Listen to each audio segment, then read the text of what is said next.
This is the Lone Creator YouTube. We hope this video helps.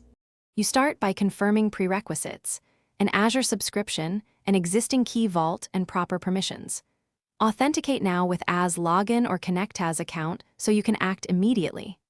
Next, grant your user or service principal either a Key Vault access policy for secrets or the appropriate Azure RBAC role. This lets you write secrets. Once done, make sure the Vault firewall and network settings permit your client. This initial setup prevents permission errors when you create the secret. Now create the secret itself. With Azure CLI run as Key Vault secret, set vault name key value, and include description or tags to document purpose. If you prefer PowerShell, use set as Key Vault secret and pass a secure string for sensitive values. You can also set content type, expires, and an enabled flag so the secret behaves as intended.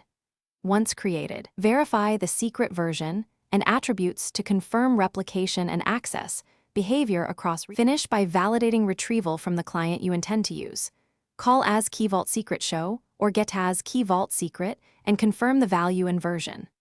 Once verified, plan rotation, create a new version and update application configuration to reference the new version.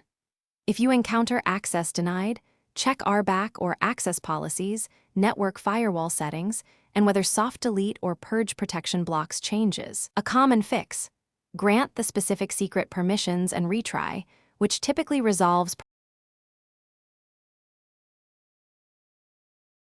Thanks for watching. Consider subscribing if we helped you.